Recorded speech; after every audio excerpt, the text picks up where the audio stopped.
Well, this is JD and Christina Manier at the Florida Election Integrity Summit in October 2022. And boy, are we blessed, Christina, to have Seth Keshel, election integrity expert, intelligence expert. Yes. And he wowed the crowd this afternoon. And welcome to the Concerted Commander Radio Show, Seth.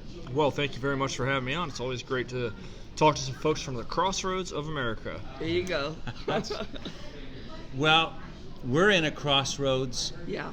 America's in a crossroads right now because, as Patrick Byrne was just saying, and other people sense very strongly, if we don't get 2022 right in 10 days, we are going down. Our ship is going down. Yeah. And you have some great solutions, and you've done some great whistleblowing on this. And to talk about the basics of election fraud and how we get out of it as a country.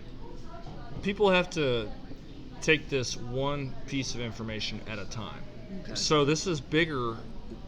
Most of the people involved in the election integrity movement are animated by the loss of a beloved president. Right. Fact. Right. That's okay, true. so if election fraud has been going on for decades, which it has, the scale is to be debated. I believe the current scale of manipulated elections began in 2018 with the midterms. Yes. But up until 2016, through 2016, in presidential data specifically, you can identify noticeable patterns and trends in all 50 states and Washington, D.C. in our electoral politics. Okay. Those, of course, were all abandoned in 2020, and they write it off saying, well, it was COVID year, it was mail-in ballots, even though that's clearly debunked based on all the research I've put together. Sure. But we have to understand that this is bigger than Donald Trump. Yes, it is. Just because he was the domino that fell over that got everyone involved in this issue. Yeah. If any of the politicians who were cheated out of their races in 2018 were actually beloved, then perhaps the election integrity movement would have started sooner and been ready for 2020. Sure. Wow. But with that said, this is bigger than any candidate. This is a national issue because our country functions under what we call the consent of the governed. Okay. We choose our leadership to represent us. They are accountable to us. They work for us. And if we no longer have the right to redress grievances, i.e. we're going to fire this representative who no longer represents our interests or goes to bat for us, and we can't. Imagine a scenario in the private sector. You have an employee who doesn't obey the boss's orders and doesn't perform a task, but he creates a system in which he can't be terminated. Really, it's kind of like some of the unions in this country. Yeah. But with that said, what we're going for is cleaning up the system of elections to where people trust it again. Yes. Because we can't, because of the magnitude of the fraud in 2020, we can't even trust the school board races. Right. That's right. How can we trust county commissioners' races? How can we trust city council races? Right. If we have issues atop the ticket that are millions and millions of votes that don't belong, what was the effect on the trickle-down ballot? That's the issue, because this is now a 3,143 county and independent city problem from coast to coast and to our overseas states. It's huge. That's big. Yes. That's big. Well, now we're hearing certain government blue state officials are saying, the Supreme Court in my state said you can't do that. You can't distribute early votes this way. Yeah. And they're saying, but that's okay. We're going to ignore them. Yeah. I'm seeing that in places like Wisconsin. I'm seeing stuff come out of Pennsylvania that way. Yeah. Where do we go if, like you said, you take an oath as a public servant, and they say, well, we're not going to even pay attention to our oath?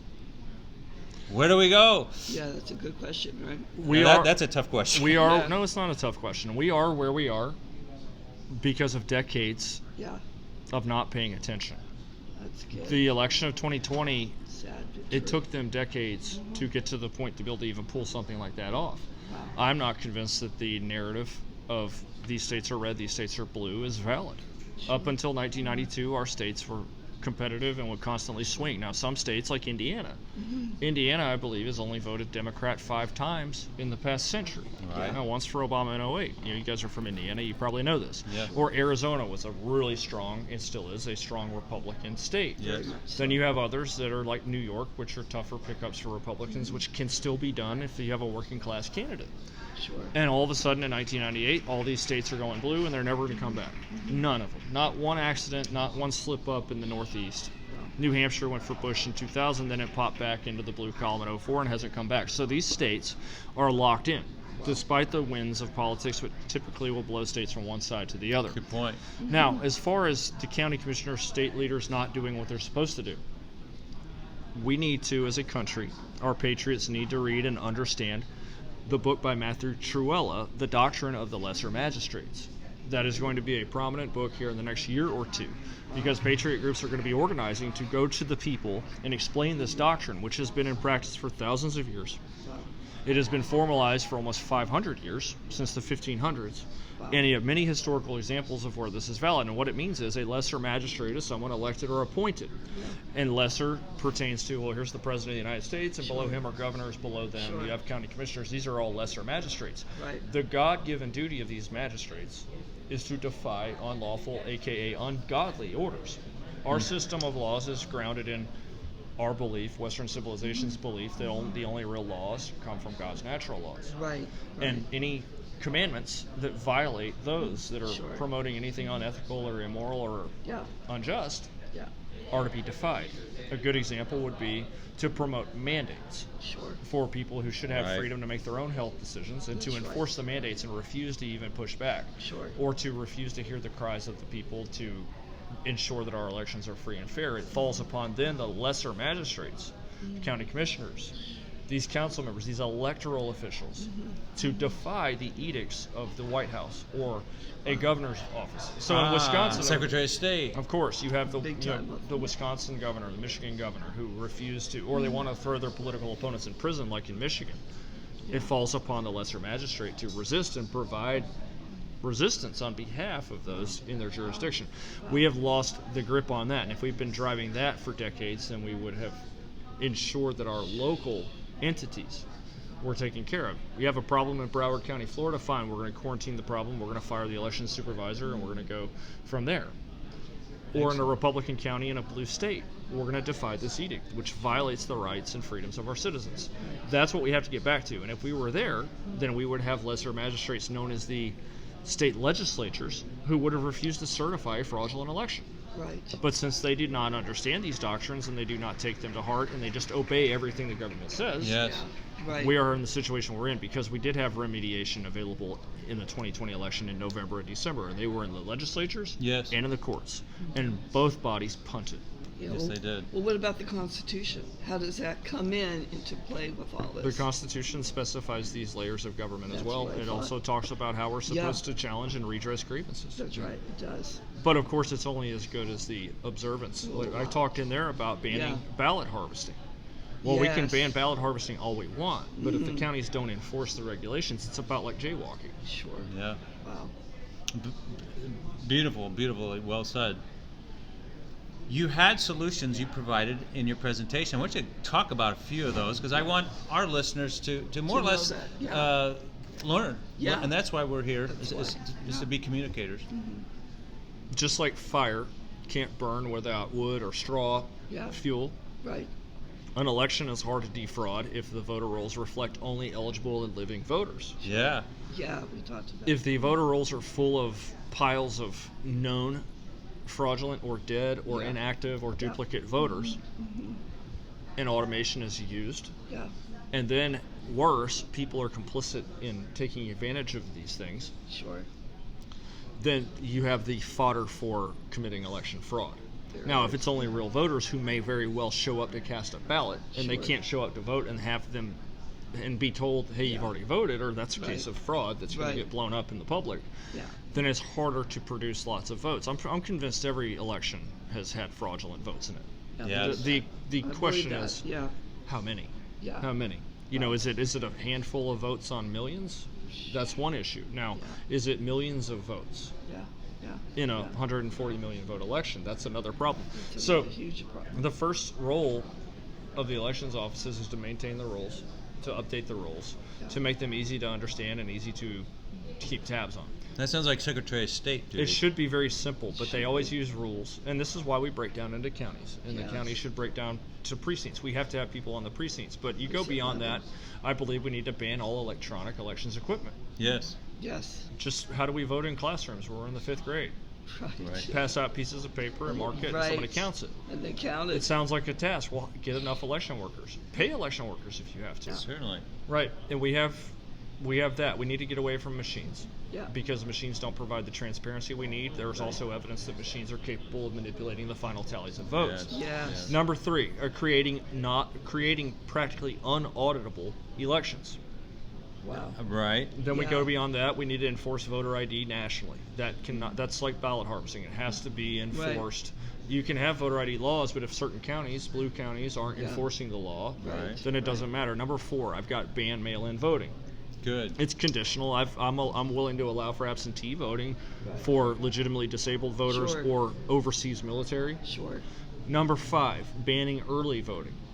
Yeah. Some people won't like that because they've turned elections just like mail balloting into a convenience-based thing. Yes. But the early vote is taken advantage of as well, and when combined with electronic voting systems, if we're going to really believe that the government knows about fraudulent elections, which they do, they've been presented with tons of evidence, then why would we take their word that they would not monitor what the score of the election is going into election day through computers and early voting? Of course. Yeah. Hey, this candidate, Donald Trump's up by this many votes. Make sure that this is the algorithm deployed on election day. Right. Early voting has to be phased out, and limited early voting only for people who can't turn up on election day. Absolutely. Doctors, nurses, pilots, election workers. Right. And then we go beyond that. We need smaller precincts. The precincts are too big. We have precincts in some of our largest counties that have 10,000 registered voters. That would be Maricopa County. Yeah. Yeah. We need to get down to a smaller size, 1,200 or fewer, to allow for one day, one vote. The 7th point I brought up was to ban ballot harvesting. Yes. The secret sauce of amping up mail ballot turnout. It's no mistake that when states go for mail balloting, they then go for ballot harvesting to make sure that all these mailed out ballots get collected back in. Right. And then we go for number 8, which is election day as a holiday. Some people are going to have a fit about that, but election day as a holiday, getting rid of early voting and mail voting, that's when everybody comes in to vote on one day, with the exception of those who can't. They get the limited early voting. Wow. Election day as a holiday is going to make it very hard to run up to an election and cheat an election. Yes, it is. Number 9, new reporting requirements for transparency. This is to ensure that certain counties, Wayne County, Michigan, Philly County, PA, Fulton, Georgia, where they don't hold on their ballots for days while everybody else reports their votes, and then we come in a little bit higher. Right. Imagine playing poker, and you get to see everybody else's hand, and then you get to go take a bathroom break for 10 minutes, Right. And come back, and you win. Yeah. How would that be perceived? Yeah. And then number 10, heavy prison sentences for those committing election fraud. And that's a very generous statement by me, by the way. That's big. That's really Those are my big. 10 points, and I think that, and they're not all encompassing. I think you'd have to shove drop boxes into ballot harvesting, but those are 10 points. If we put them in, we would have confidence that our elections are meaningful. Now, can our governors and state legislators start their own election holiday campaigns and get that in place before? Potentially, we may not get it at the national level. I'm sure they could, yes, because a number of states have their own procedures. Look at how we have all the mail-in voting. Right now, the states can run their elections however they see fit, as long as they don't violate certain rights found in the Constitution. But I would argue that mail-in balloting disenfranchises legal voters based on the ballot harvesting and the corrupt voter rolls. Nevada, for example, mailed ballots to the entire registry. I say registry rather than every voter because not every line on the registry represents a real living and active eligible voter. We found that. Yeah. They mailed to everyone. And then the margin was less than 35,000 votes. And Trump poured on a margin Trump poured on a number of new votes that was equivalent with a 9-point win in the state. That mail out, that's not much intellectually different than just having the airplanes drop ballots from the sky across the state. That's right. It's unbelievable what they're doing here, and appreciate your study of this issue. Now, amazing. What got you involved? Yeah. What turned you into more or less one of the greatest sleuthers on this subject we have in America right now? I've always been into liberty and freedom in American history and politics. Okay. I use that term politics loosely. I don't care for it. Sure. I just mean, civics and voting and Yes. government. Right. I grew up in the South in Mississippi. And most white kids growing up in Mississippi are right-wingers. Yeah. And they identify with the Republican Party. Politics everywhere is different. Yeah. I can look through my numbers in the Northeast, in New England. They're different. Yes. The way that large third-party share from 2016 returned to the two parties in 2020 was different everywhere. Sure. In some states in New England, a lot of the third party was Democrat that returned, and it was leaning left. Wow. But in the Rust Belt, the third party is returning and going Trump.